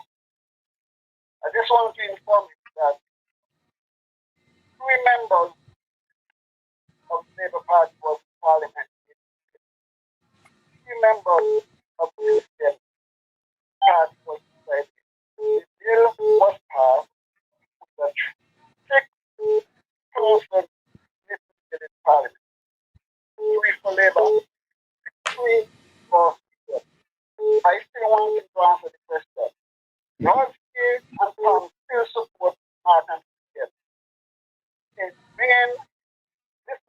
collaboration and want to bring this project on people of where we will have people coming in who live in a part of that urban working block that is what the one was. Okay. Thank you very much. Mr. Gumbs, you care to respond? I couldn't hear what that caller was saying. I don't know if you want to summarize what he was saying. It was difficult hearing him. Okay, so he was saying that based on the question that was asked prior in relation to Mark Brantley and him being a part of putting the act together, he was saying that in passing the bill, in an effort to pass the bill, that when the bill was debated in House, it was 3 members of the Labour Party, along with the 3 members from Nevis, the CCM, and it was 6 members that caused the bill to be in place. So he's saying that based on that vantage point, that Mark was still responsible. Yes, and before Azard answer the question, let me take the next call. Before Azard answer the question. If that is the case, then I think the caller Let the caller hold for a second, Bankie, so that he could at least respond to it, and then I think just let the caller hold on.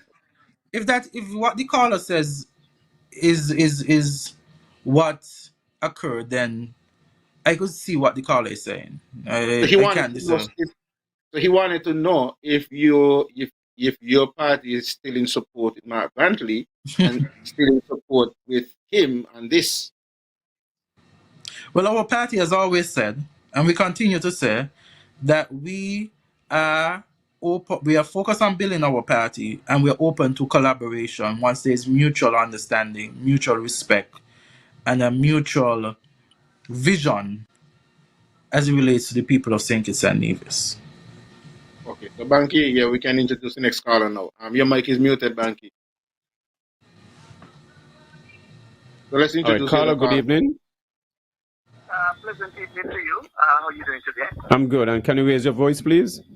Yes, wonderful. First time I'm calling into your program. All right, thank you. Appreciate it. I want to touch on something that a caller called in about earlier, and the response from Mr. Gumbs.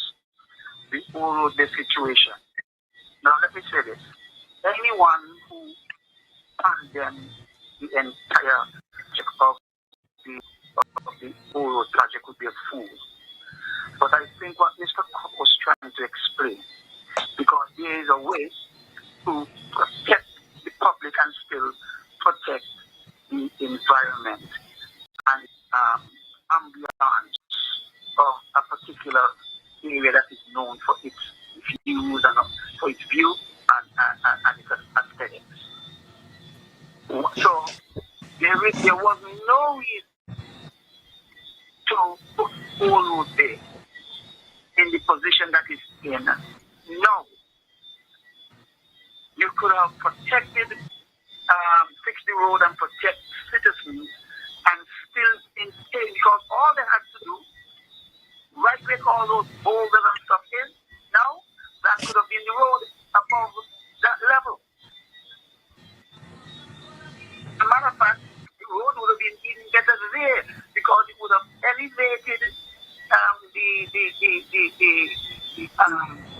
the traffic, and so the water that used to come and splash on the wall and reach over the wall and stuff at the time,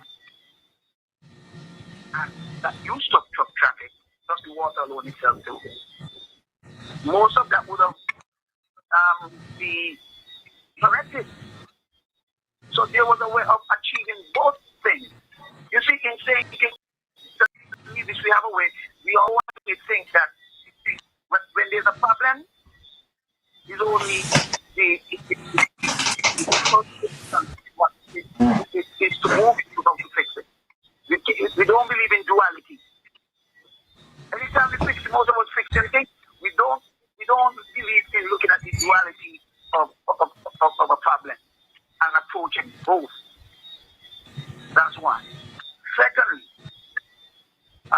Safari put forth a point and a question, and that I think Mr. Gumbs once again miserably explain himself away.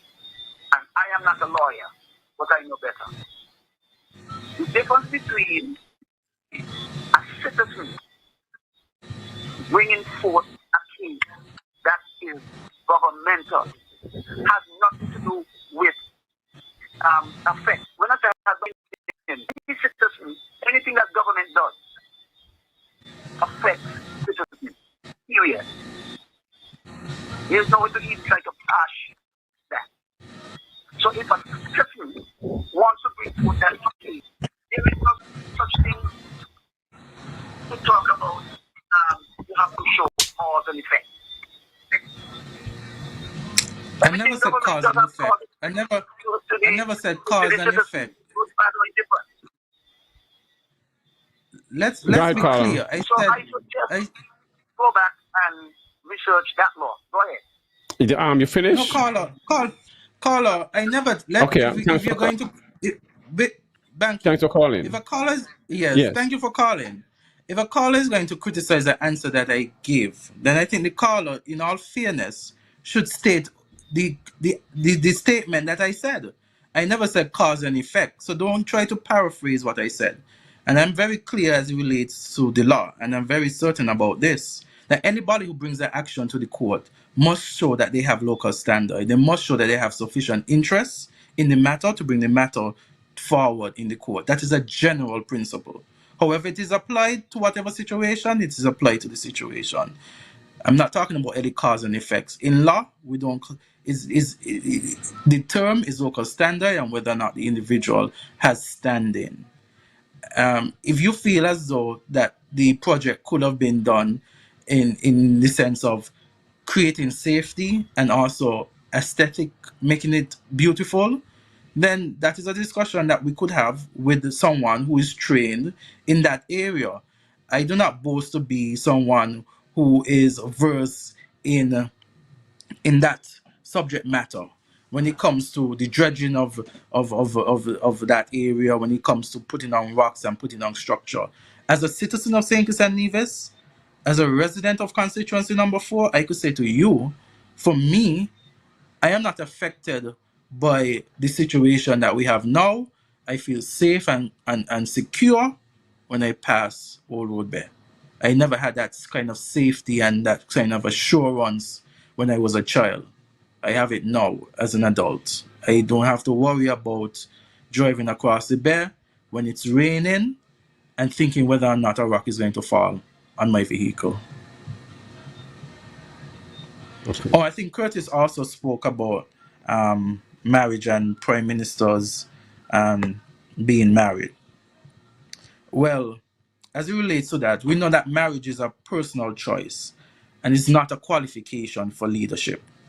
Good governance has nothing to do with whether or not you wear a ring on your finger. It's about wearing responsibility with integrity. Suffice it to say that our political leader is married. So if Curtis is interested in having a married prime minister, then our leader, Mrs. Natasha Shani Gray Brooks, is married and capable to be the next prime minister of St. Kitts and Nevis.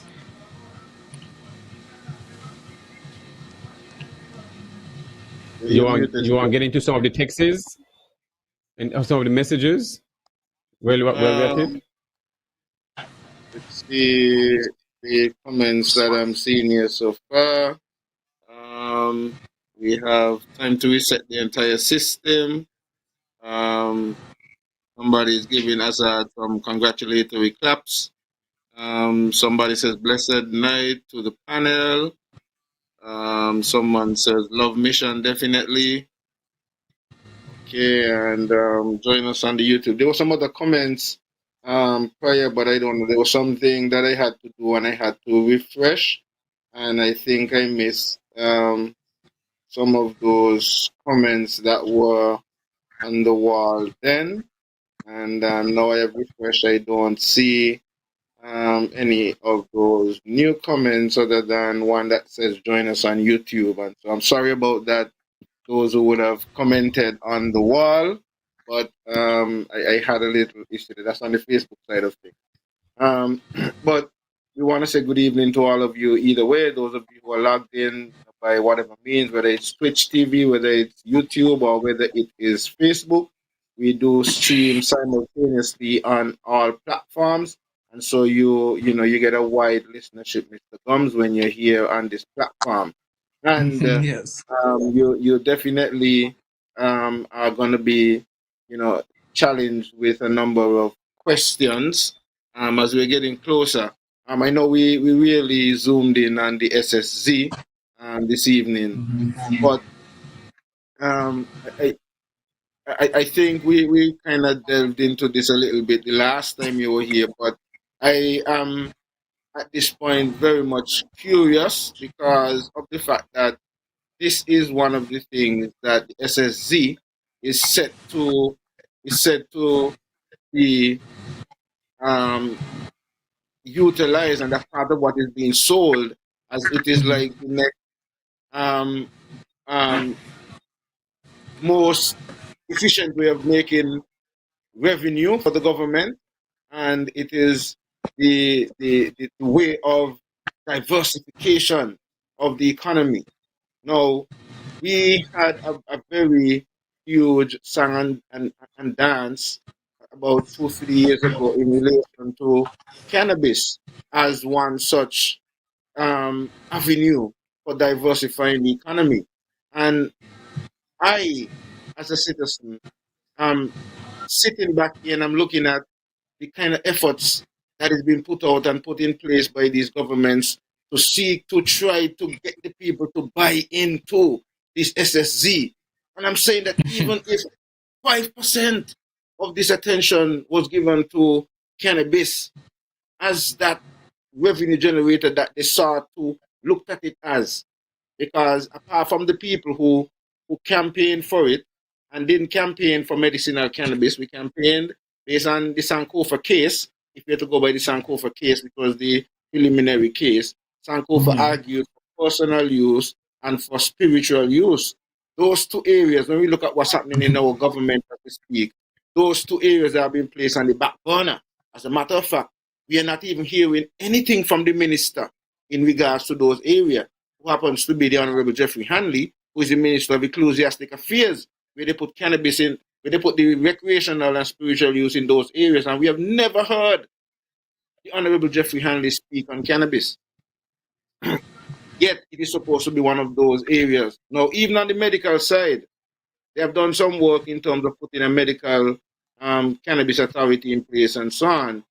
But in relation to the rollout of the regulations and so on, and the licenses and the availability and so on, we are still not too sure where we stand. And we are seeing in more recent times people still being locked up, and a lot of people are being mugshot and being placed on, for cannabis and claiming intent to supply and so on. Where do you stand in relation to this, and where do you see this as a serious means of revenue generation, and even rejecting the SSZ to some extent and zooming in more seriously on this opportunity, which puts not just foreign investors in an opportunity to benefit, but it offers a lot of opportunity, if done properly, for the local to benefit and rise up to certain standards in our society.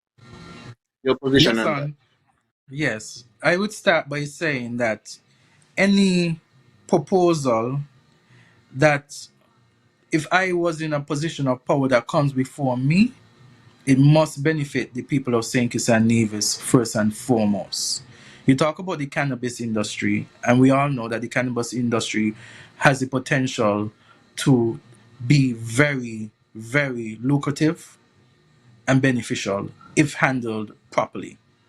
My concern would be that any industry, and you have mentioned the cannabis, so that's why I'm using that one. If we were to venture into that industry, it must be in a way that benefits the locals, the average man and woman, and not just using the average man and woman as as what I want to say, as labor, cheap labor for those persons overseas to come and exploit are those persons with big pockets or big bank accounts to use and exploit an industry like that. My fear is that under this administration, that the rich will get richer while the poor get poorer.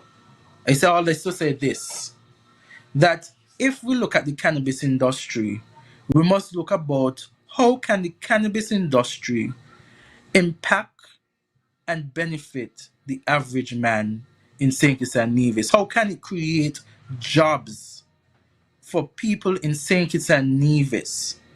We have to look at small farmer inclusion, where we establish micro licensing systems that would allow traditional farmers to legally grow limited quantities.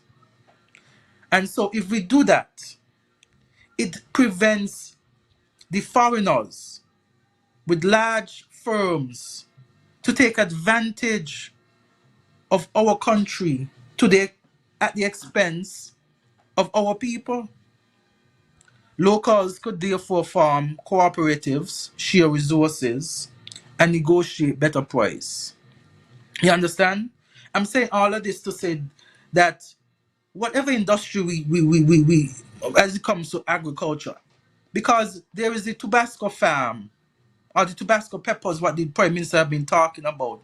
And he's talking about giving acres to foreigners for our locals to just be laborers to those foreigners. Whatever industry we want to cultivate here in St. Kitts and Nevis, it must be that the people of St. Kitts and Nevis create their own destiny. You understand? And not a destiny that is created by foreigners. But we, the people of St. Kitts and Nevis, marking our own destiny. And so, for me, fundamentally, any idea, any policy that will come before me, I have to see the dollar and cents, how it's going to benefit the people of St. Kitts and Nevis. How can how can our population be better off? How can our population be investors within our own country and not relying on those persons who come in and take advantage of our country? We have to be very Okay. mindful of that. Okay. Now we would have had the cannabis talk, or the government would have actually went in and done some work in terms of decriminalizing and putting certain things in place specifically for Rastafari community and so forth. When you look at that industry in comparison to what is being proposed with the SSZ, which option do you think offers more benefit for the average individual? We are seeing some of the perks of the SSZ, and we would have, I'm sure, by the fact that the government would have looked at the medical side of it and would have sought to jump on that side, looking at it from a revenue standpoint. Which one do you think would be more beneficial to the people of St. Kitts and Nevis if given the opportunity? Because I think if given the same level of interest that is given to the SSZ, we might have come to a better solution in relation to cannabis as well. So your position and your party's position, you think, so to speak, on that. Well, my party is not in support with the SSZ. I could tell you that. And in addition to that, I don't think the SSZ, as it is right now, benefits the people of St. Kitts and Nevis. We're talking about creating zones and whereby would be having separate rules and guidelines under those zones. Nowhere in the SSZ really talks about how this is going to be accomplished. They talk about sustainable development, but don't outline how sustainable development practices are going to be accomplished. So I don't know if an act that speaks about special sustainability zones fail to define and fail to flesh out the same sustainability that it proposes, I don't know how that act would be successful. To me, this seems like a cheap cover to do all sorts of things that might not be in the country's best interests. As it relates to the cannabis, I could see where it is that the country could benefit from that. We could look into manufacturing, we could look into exports, we could look into in creating an industry that would create wealth for our people. And I think that we need to be more. When I talk about leaders, I think that leaders of our generation need to think about actually putting the people of St. Kitts and Nevis first. Oftentimes, I've seen leaders past and present come and persons, not only me saying this, or other persons saying it. It's like persons come here, a foreign investor comes here and says to them, we could do X, Y, and Z. And they believe the foreign investor. And it's not even to say that after the foreign investor has come here and stated what he or she can do, that it comes into fruition. We've seen numerous times where these projects fail. And so I believe that leaders now have to think about how can we invest in our human capital? How can we create St. Kitts and Nevis into a country that is self-sufficient and self-reliant? There's tourism that we could improve upon. There is the agricultural sector. There is the manufacturing sector. There is ICT, digital world that is now before us. We need to be more creative and not taking lazy approaches that could lead to ill effects, that could lead to corrupt practices, and could push us back generations ago and achieve and reverse the progress that we've made as a people.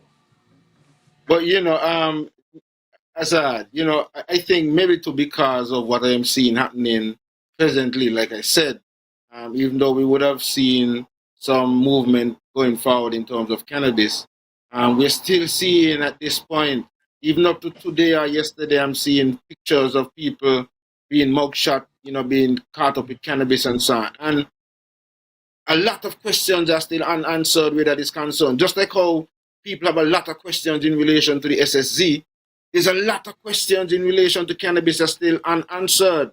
And what I just heard from you there is, in giving your honest opinion, you said one force of your party is not for the SSZ. And in your explanation, you're saying that you don't see how the SSZ would be as beneficial in relation to cannabis. And so I have the same thoughts as well. And I'm saying it baffles me why the government would seek to not want to put as much emphasis in this. And it is they who say that they see it as a cash cow, so to speak, and they are the ones who actually chose to take on the medicinal side, which is the side that offers much more of that opportunity for them, and sideline the aspect that would, really be more beneficial to the people. However, here is an opportunity to diversify. Here is an opportunity not to just diversify, but to empower your people and also to ensure that some of the lands remain with the people. Because, for example, like in St. Vincent, the government in St. Vincent would set aside 1,000 acres for traditional growers. We could have a similar model where we have a couple of acres set aside for cultivation of our local farmers and make sure that our people, even if you have foreign investors who invest in the industry, that there are huge tracts of lands set aside for our people so that when they are ready, and should be empowered by the government and people as well to be, just as equipped as the foreign investor who's coming in so that they can be competitive and create that other alternative instead of having to give away so much of our land or up to seek to encourage us to be selling out our lands. Yes, and you know what? Based on what you said, you know what comes to my mind? There are some leaders who seek to empower the people, and there are some leaders who seek to empower themselves.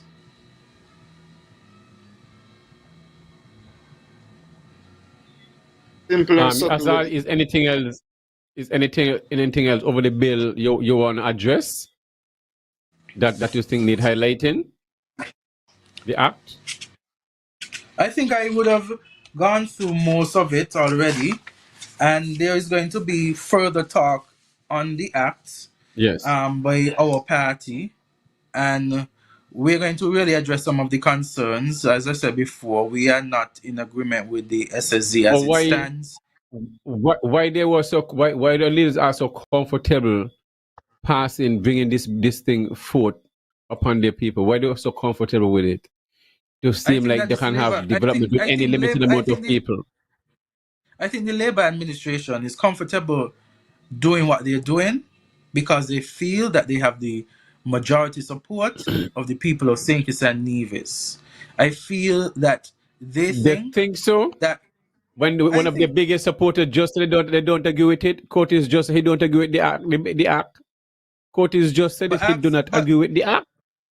but ask So which means Curtis I in the want to take it. election. He tested the same. Let me tell you this: the Labour Yes. administration, in perhaps it's their own fallacy. I believe that based Mm-hmm. on the last election, and you know, the last election would have been one that it was an anomaly. We had a situation where we had the team unity falling apart, and we know that Yes. when there is division in parties, the other party benefits. It has been our history in St. Kitts and Nevis. We realized it in 1990, in the 1990s when there was Sir Ken and Michael Powell, when Michael Powell was no longer the part of the People's Action Movement, and as a result, the People's Action Movement lost power. We realized in 2013, 2015, when Dr. Timothy Harris and Sam Condor moved away from the Labour Party lost power. And then when there was the disagreement between the parties in the Team Unity, then Team Unity lost power. So history has shown us when there is division in parties, the people of St. Kitts and Nevis tend to choose the other team. I believe that the Labour Party, I don't know, they're probably delusional. I think that many of them are delusional. They believe that they have the people of, I think they think that the people of St. Kitts and Nevis are fools and that they could do anything, pass anything, treat us anywhere, and that they would still succeed at the polls. No administration who really respect the people and fear the people would act the way in which they are acting. It is my view that Labour doesn't care.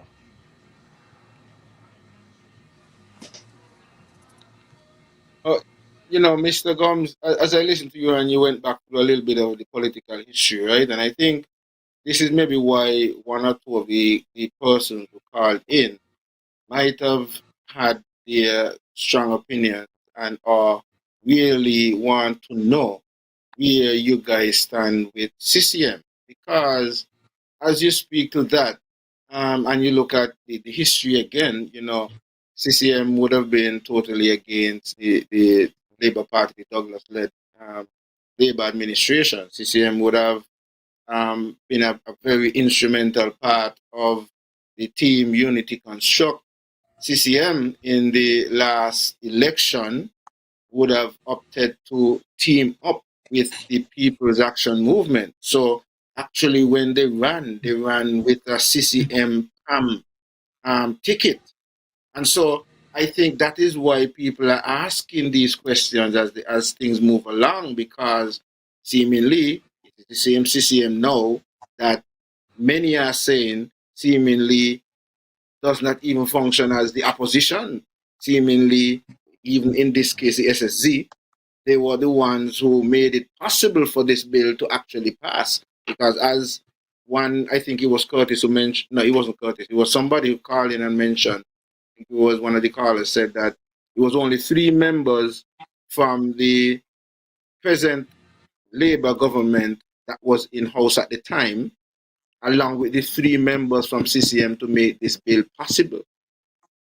And so the question in relation to CCM and your guys, I know you said that you guys are open to work with, whoever and so on. But I think it's things like these that leave people, to wonder when you see things like this play out in relation to, like I said, the campaign with you guys last election, and we're heading into another election. And so I guess people are just curious as to, what is the position. I don't know if you're in a position, I don't know if I put you in a position where you might not necessarily be able to give an answer, but I think that is where the callers were going and are going, and it is the mind frame. So I guess we also would love to be clear as well. So I guess we could just leave that. Well, I would say to you, Yahsonn, that the People's Action Movement is with the people of St. Kitts and Nevis. We are people focused. Our platform is the people's agenda. We are saying that we are standing for the people. I think when it comes to coalition alliances, that is secondary to standing for the people of St. Kitts and Nevis. As I've said before, our party is open to collaboration with parties that are, once there's mutual understanding, mutual respect, and alignment of vision. The People's Action Movement, more than any other party, has been the party that has cooperated with different parties. In the 1980s, we formed a coalition with the NRP. In 2015, we formed a coalition with the People's Labour Party and the CCM. So our party has been a party when there is a shared vision and a shared purpose. If we stand with those persons who stand on those vision and those purpose as well, once it benefits the people of St. Kitts and Nevis. So our primary focus is putting people first.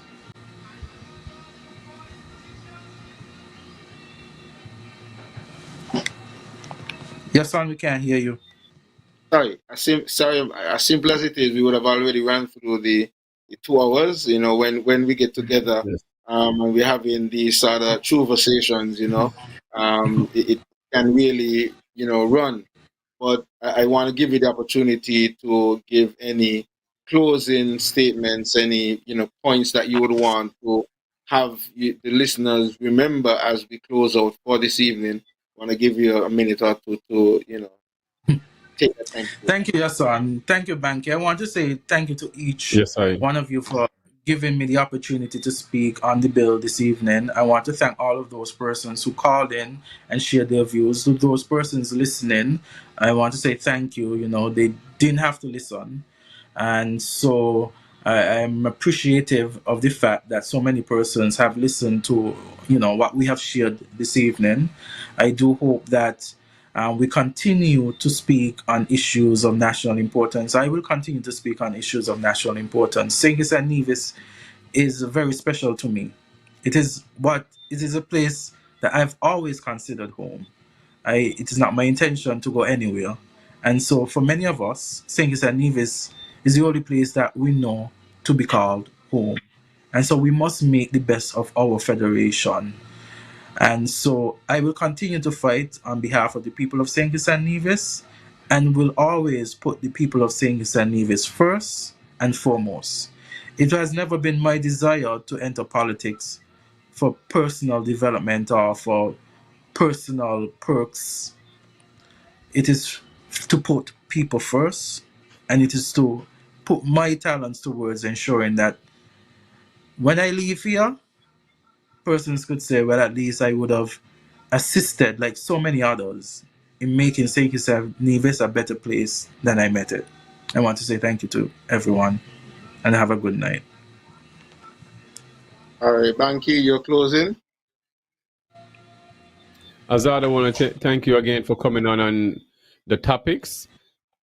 Great reasoning. Greatly appreciate you taking the time out of your busy schedule so that you have the interest of the people and willing to come face the people, answer the question, and share your views and the best way forward when it comes to developing the country. Greatly appreciate it. Yes, and also coming up in the first week of December, we probably should have a guest also from the leader of PAM, Mrs. Natasha Shani Gray. I hope I'm pronouncing her name right. And definitely I'm looking forward for that reasoning also. And also this Friday coming up will be the Agriculture Minister, Samuel Duggins. I mean, I think there will be certain Azard opponent coming up in the next election. So what's the odds we have them both and the same week? You should have us both on the same show one time. I am not opposed to debating. Well, that is good too. Definitely. I like that. I love that. I am not opposed to debating. All right, definitely. Anybody whatsoever. Okay, so good. I love that. You see, you're one of a few different generation. Love that. And also coming up next week, Tuesday will be Stapleton. There will be our next guest for next week Tuesday, and also tomorrow we have a new show, which with Dr. Jade Yahsonn, medicine for the people. This will be bush medicine. Also, it's traditional and indigenous medicine, but we're gonna switch it up. So the name of the show will call it Medicine for the People, and then which fall on the bush medicine and indigenous. So definitely there will be a new show. Looking forward for the reason it to be a 1 hour show with the first half an hour. We speak on the West Indian medicine. There will be the topic, and then the next half an hour is for questions and answers and stuff. But Azard, thanks again for coming on choosing Real Entertainment Network, for sharing your views, and appreciate the breakdown of the SSZ. I know anything from SSZ. Dark dialect layman, put it like that.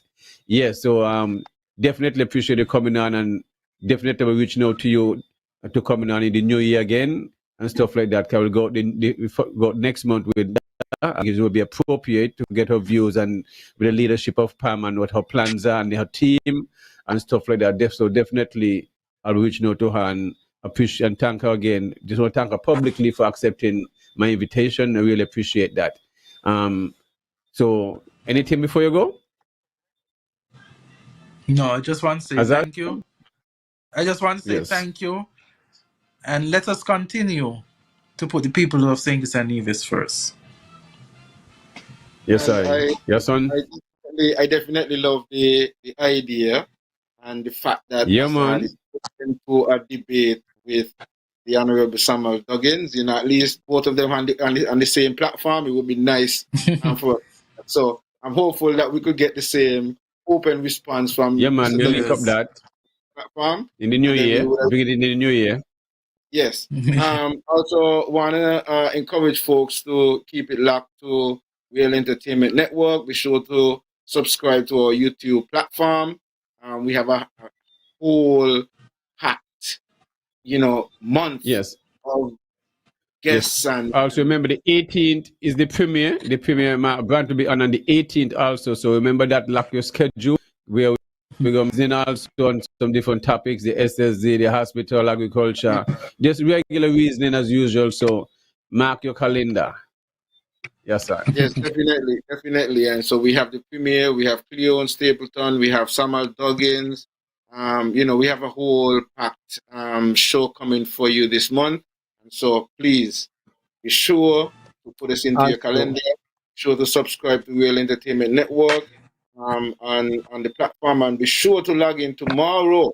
We are having something new on the platform, and it's going to be about natural herbal remedies and herbal medicine. And we do have a very, very professional herbal doctor around here on Nevis.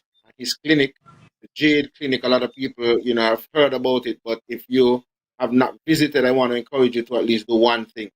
One thing that I like here is the fact that the blood tests that they offer, you're able to see your blood on the screen and see all the different parasites and bacteria and so on, and then you will be able to get another way of checking yourself to know what you need to do from there. So even just the test, I would encourage folks to at least take a visit and keep yourself in check. And until next week, until Friday, when we have that discussion with the Minister of Agriculture. We see you again here on Real Entertainment Network. Good evening. I want to say a very special good evening to our Real Entertainment Network team. Give thanks for all the work that you guys do behind the scenes. Love everybody, all of the callers, all of the folks who commented. Enough love. See you guys on Friday. My stomach in a knot, took my lighter and you burned the bridge. Thought you was a writer, no, you're just an idol.